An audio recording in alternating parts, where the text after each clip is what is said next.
Well, good afternoon, everybody, and welcome. It is my Friday live at 5, and as always, I am glad that you are here. If you're new to my live events, you should know, or you may know, that every Fridays at 5 o'clock, I do a Live at 5 event. I'm running for Lewis County Commissioner for District 3, and when you are campaigning, you need to find ways to get out and meet your community. And now I'm utilizing Facebook and its live event to do so. And I think it's been very successful. And it allows me a platform to say, hey, this is why I'm running. This is what I stand for. This is what I plan to do. And again, I'm utilizing Facebook Live. So today, I wanted to talk a little bit about why I believe I am the best person for the position, for, again, the Lewis County Commissioner for District 3. There are 5 of us that are running, and I will let you know that I have met all of my opponents, and I'm going to tell you something. I like them. I think they're a great group of guys. That's right. There's 4 men running, and I'm the only girl, the only woman running it. That's fine. But they are a group, a nice group of people, and I really enjoy their chatting with them. So I have nothing bad to say. Nothing like it's not what I do. But again, I've met with them, and they're fantastic. But at the same time, I have to look as why do I believe that you should vote for me? Right? So, hey, Lewis, good seeing you. I'm glad you're on board here. So that's what I wanted to kind of chat with you about. So as I look at my opponents, what they want to do and what I want to do, again, I think we all have the same premise that we want to kind of help our community and be a part of the decision making. But there is a very big difference between myself and the rest of the group, and that is experience. I'm the only one that has any elected official experience. As you may know, I've been on the Morton School Board for the past 7 years, and I've been the board chair for the past 6 years. I joined the board, like I said, about 7 years ago, and it's the best decision that I have ever made. I really enjoy being part of the process. I enjoy collaborating and being part of the decision making in setting the ship in the direction that we want to go. So that is why I believe I'm probably the best person for this job, because I already have a strong understanding of how to run or be a part of an elected position. When you are so for example, as being on the school board, we're having to respond and to report to the state on a lot of different issues, and that's just how it is. So I have a good understanding of that. I kind of equate the board, a school board, and the commissioner. I think they have a lot of similarities. So, for example, one of the big responsibilities that a school board members, and if I'm elected as a commissioner, we have a lot of various different roles, but the main one that I would say is that as a board member and hopefully a commissioner, that we are responsible for the financial health of the district when I'm, as a school board, and for the county if I'm elected your commissioner. We're responsible for the financial health of that. When I started about 7 years ago, we started where the school was going through kind of trying to come out of what we call RAD. RAD means Required Action District, and what that really meant was our school was not performing. Our students were not, our grades were not up to par. And there was a few schools that were RAD as well, and the state said, okay, you're on this not so good list, if you want to, to be frank, and you guys need to start making some changes to get your numbers up, to get a higher amount of kids graduating. Our grades need to improve.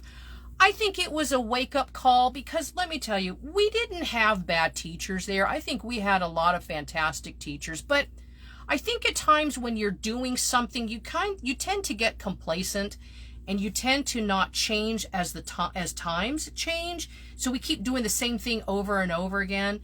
And I think when when Morton School District became a RAD district, it was a huge wake-up call. And at that point, we said, okay, we need to make some major changes. And we had to make some difficult choices.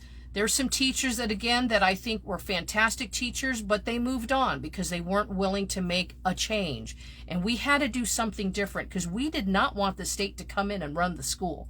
So we made some significant changes in policy, in practices. We found a way to try to give our teachers as much help and professional development as possible. And we saw the rewards of that.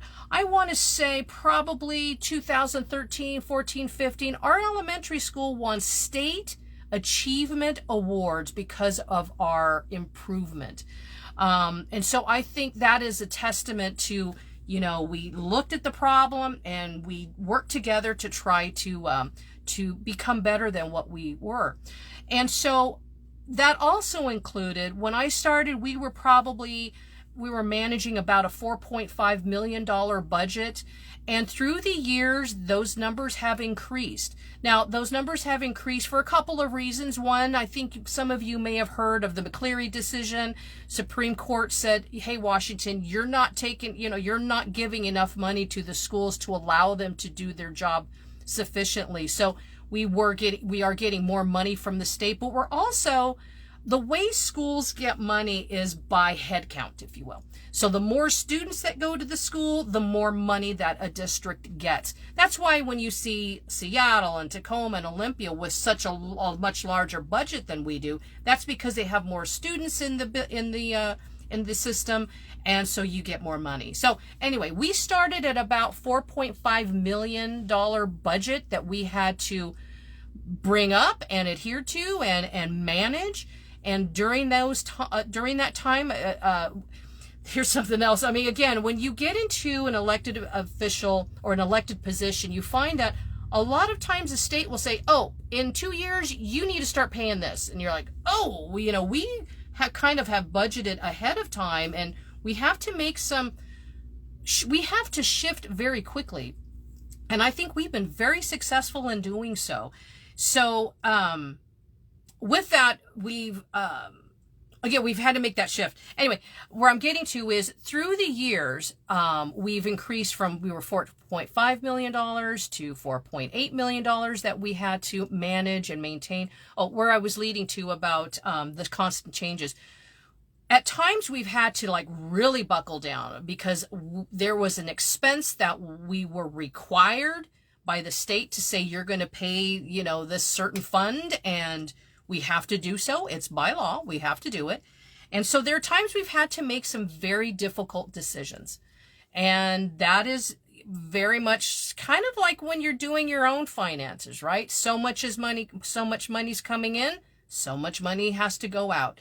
And so at times we have to make those tough decisions, but those tough decisions at times, I know we've done the right decision because we have to make sure that we're able to pay our staff and everything that we do have to pay. So as of now in 2021, our budget and we've been maintaining and we manage up to $6.5 million. This year, it hasn't been adopted yet, but we might be at $6.9 million of a budget that we have to maintain and make sure that we are solid. So for myself, I believe that's why I would be the best person for the position, is because I have that experience in handling a large budget, understanding the state, having to respond to the state often, and and having staff and administrative staff and all of that stuff. It's all part of being a commissioner, as well as what I'm doing now and continue to do so as a school board member. So that's what I wanted to talk to you a little bit about today as to why I believe I am the best person for the job. And I'm looking forward to moving forward with the campaign. I did want to kind of chat with you a little bit about that portion of it as well. Is on my Facebook page, which is Pat for Commish, I've talked about if you can donate, and that would be very helpful. There's some ads that we want to run, and and order some more signs, and they're very costly. I would really ask if you, would you consider please donating to my campaign. I do have a PayPal account. If you follow, it's also on my website, which is pat-saldana.com, and that's SALDANA.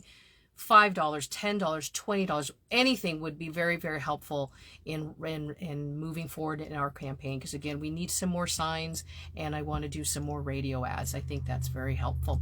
Don't forget, in middle of July is when the ballots are out. Or be coming out, so please watch that for in your mail, and please don't throw them away. I do probably the one later maybe talking a little bit about voting, the importance of voting, because your voice does matter. I know you might feel like, well, it's just me, we'll let somebody else do it. But no, your vote matters.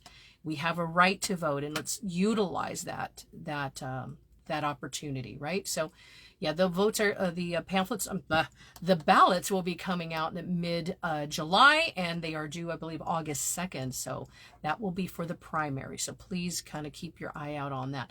Next week, I want to probably talk about the citizens that I think at times are getting pushed out, which are senior citizens. They're not pushed out, but we're just kind of forgetting a little bit about a group of citizens that are I'm very passionate about, and I have a lot of my heart a lot when I'll explain all of that next week. Okay, so thank you so much, and again, it's live every Friday is live at 5, and on my Facebook page as well as my website. Please, would you consider donating something for my campaign? Anything, $5, $10, $20. Nothing more than $200, because then I have to have your employer information. That's just part of the PDC. All right, my guys, you guys have a great weekend. I know right now Morton is having a block party. They blocked off Main Avenue, and they're having a fun block party. There is Ride the Willapa for tomorrow, so hopefully you guys will be checking that out. Check out what our lovely trails that we have here. All right, you guys, you have a good weekend, and I will catch you next Saturday. You guys take care. Bye-bye.